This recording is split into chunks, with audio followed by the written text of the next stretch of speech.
Саламатсыздар ма? Бүгінгі сабақтың тақырыбы Microsoft Word объектілерімен жұмыс.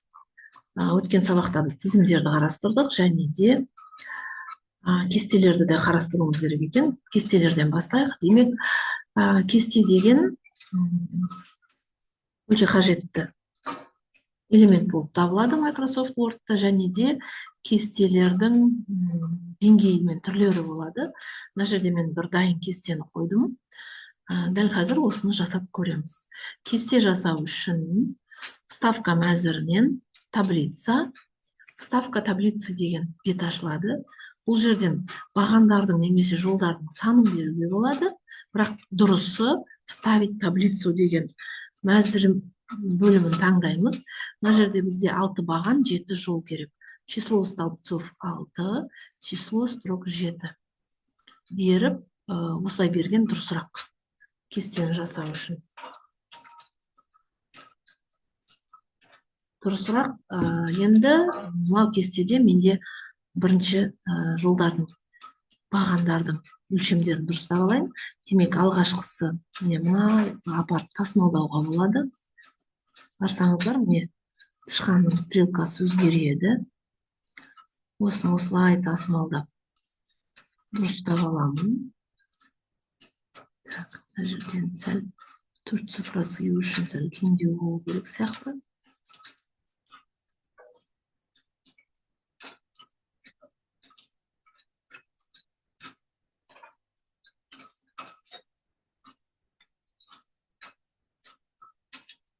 Және де мынаны былай қарай жылжытамын. Енді бірінші қатарда ешқандай сызық жоқ. Сол себепті мен бірінші қатар толығымен бояймын. Оң жағын басамын, объединить ячейки деген команда беремін. Міне. Ары қарай. Мында бір-екі жол бар, мынада жол жоқ. Демек, мен мына екеуін бояймын да, объединить ячейки. Сонан соң мынау үшеуін бояймын. Объединить ячейки. Және де мына жерде тоже мына екеуін бояп. Объединить ячейки, екеуін бояп. Объединить ячейки. Егер де мынау тұрғанды мысал үшін бөлу керек болатын болса, қандай да бір неге, онда разделить ячейки деген берем. Сөйтіп число столбцов мысал 4 деп берем. Яғни жаңа мәзірден объединить ячейки, разделить ячейки деген екі мәзір кестемен жұмыс жасағанда жиі қолданылады. Ортасына жазамын. Сведения о работе. Так, енді мына жерде жазу былайынан. Демек, оң жағын басамын да, мен направление текста деген берем. Маған мынадай тұру керек. Міне, жазам номер записи. Бір әріп кетіп қалды деп кәз көреміз. Мына жерге ортасына дата. Мына жаққа үшеуіне де болғандықтан мен үшеуін бояп аламын да. Направление текста. Міне былай. Номер записи. Бәсе бір әріп қате кетіп қалды мына жерде. Дата. Число. Месяц. Год. Жазамыз. Сведения о приеме на работу, о переходе на другую работу и об увольнении. Ортаға тұрады екен. Дальше.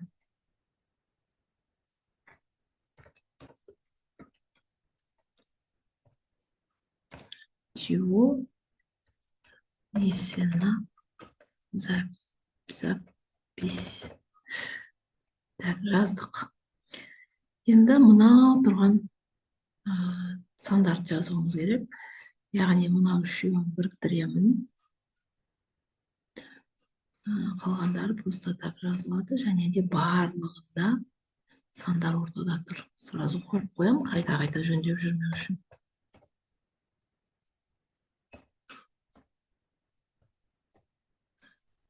И дальше 2, 3.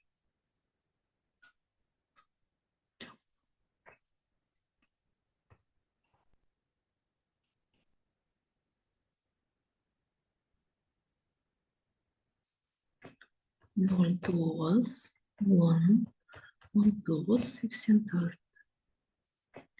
03, 03, 19, 95. 07, 09, 19, 95. İçindeki жазуларын толтырамыз.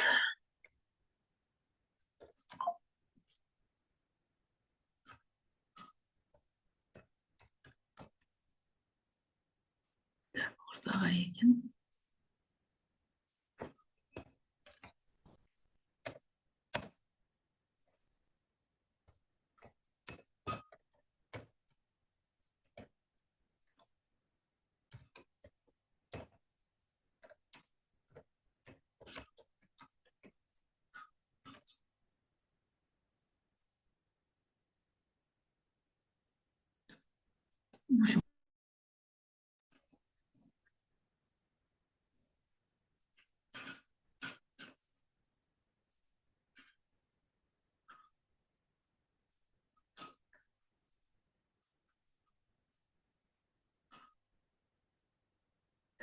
Келесі because would.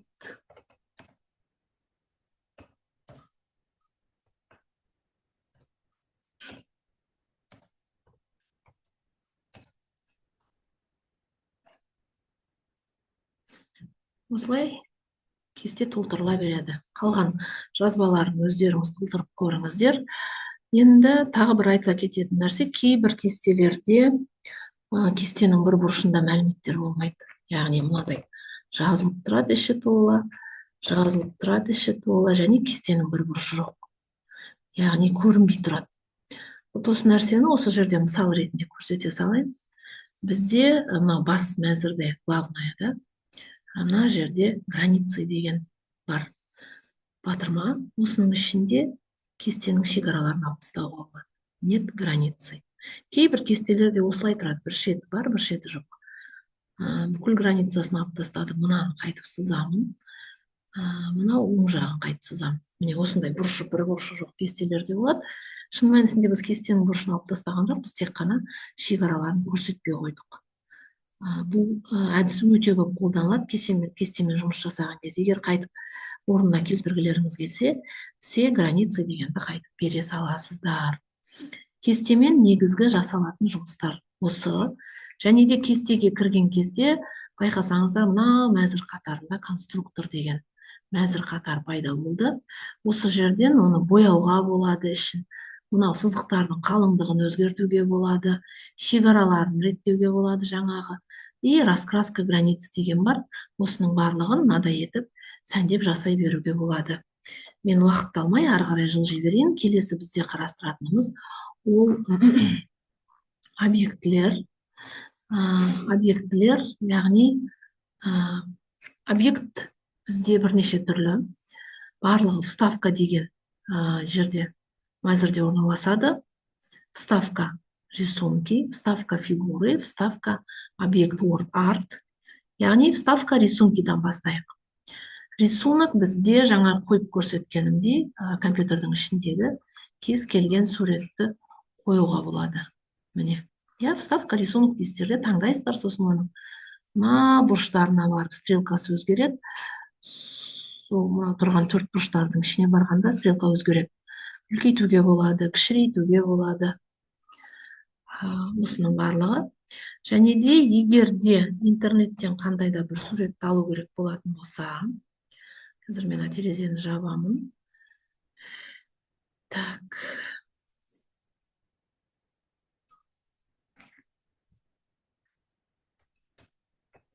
Картинки.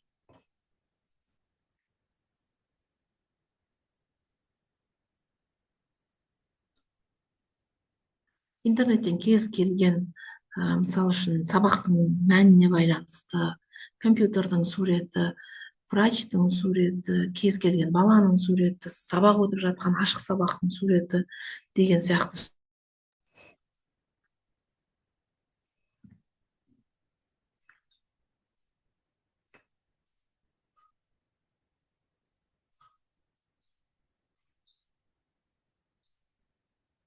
Міне картинки.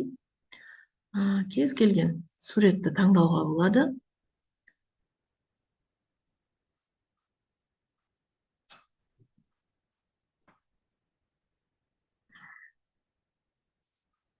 Міне мысалы үшін мына мышықты алайын, или мына барысты алайын, иә.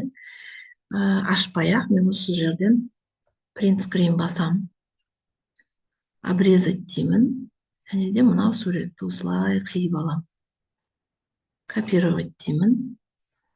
Жаңағы менің құжатыма алып барып, міне үлкейтуге болады, кішірейтуге болады. Егер де сізде менде енді мынау Windows 11 болғаннан кейін print screen деген клавишаны басқан кезде менде арнайы терезе шығады, обрезать деген команда беріп жасай аламын. Егер Windows-тың ескі версиялары болса, print screen-ді басқаннан кейін мынаны мен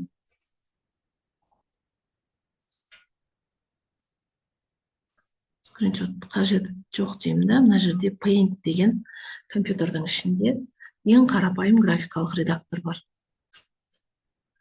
Осы жерге алып келемін. Яғни мынау тұрған терезенің суреті. Міне мен print screen бастым. Осыны осы күйінше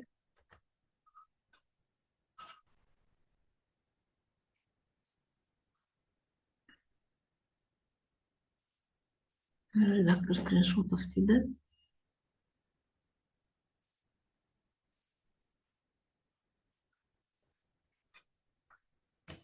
Не қараңыздар. Paint-қа келіп қоямын. Экранның бетін скрин жасадық. Кәдімгі телефондағы сияқты. Осы жерде менде міне выделение деген бар. Батырма. Соны басамын. Өзіме керекті суретті былай ерекшелеп аламын. Сосын не болмаса мына жақтан файл копировать деп, немесе контекстный менюдан копировать деген команда басам, Word-қа келіп ставить деген команда беремін. Бұл бізде суретті қою. Кез келген суретті қоюға болады Word-тың ішіне, Paint-тің ішіне, Excel-дің ішіне кез келген суретпен жұмыс жасау командалары. Бұл командалар мен мына жерге жазып қойдым. Яғни міне жазып алсаңыздар болады. Print screen деген клавиатурада клавиша бар. Басасыздар. Егер де Windows 11 болса, просто обрезать етіп алып қоя аласыздар. Егер ондай болмайтын болса, онда Paint деген ең қарапайым графикалық редакторды ашамыз. Сол жерге Ctrl-V кірістіру, енгізу деген командан басамыз, немесе файлдан вставить деген команда береміз. Сонан соң выделить деп ішінен өзімізге қажетті бөлігін ерекшелеп аламыз.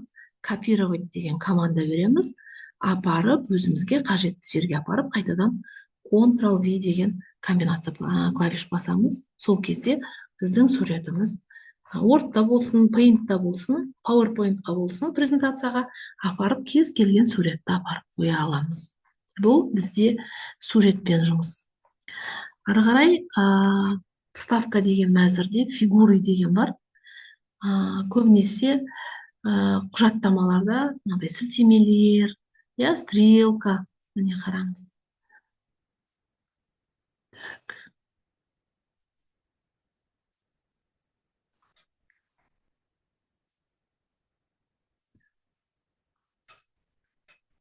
Міне мынадай болады. Кез келген фигураны алуға болады.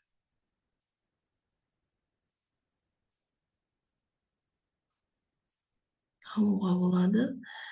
Әдетте ең көп қолданылатын ол бізде жаңа біреу бірдеңе айтты, түсіндірме жазды деген осындай. Бұл фигуралардың, міне мен бассам, мына жақта арнайы Әзір ашылды формат. Ішіндегіні алып тастасам болады. Түсін басқа түске бояуға болады. Яғни мына жерде көрдіңіздер ме, түрлі түстері бар. Маған цвет керек емес дедім. Ішіне мәтін жазу үшін шертіп, оң жағын басамын да добавить текст деген команда беремін.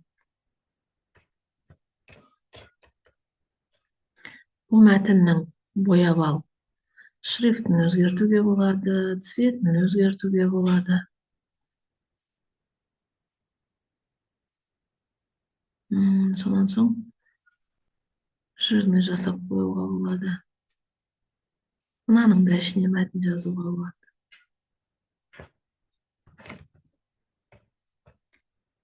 Оңға, солға деген сияқты құжаттың ішінде түрлі түсініктеме мәтіндер жазуға болады. Так.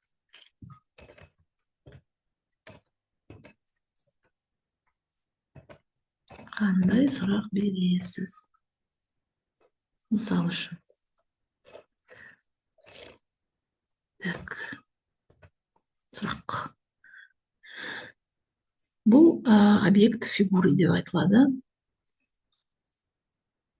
Міне, құжаттардың ішінде қолдануға болады. Келесі объект бізде word art деп айтылады. Міне, объект word art, яғни мәтіннен басқа әдемі түрлі түсті басқа форматтағы мәтіндер. Мысал үшін реферат деп. Тоже шрифтін өзгертуге болады. Қазір қанша 36 тұр, мысал үшін еще больше істеуге болады. Әр түрлі түрлерін таңдауға болады. Бұл объектілер. Бүгін біз кестелерді және объектілерді қарастырдық. Сонымен қатар тағы да бір-екі тақырыптар бар. Жарайды. Назар қойып тыңдағандарыңызға рахмет. Сау болыңыздар.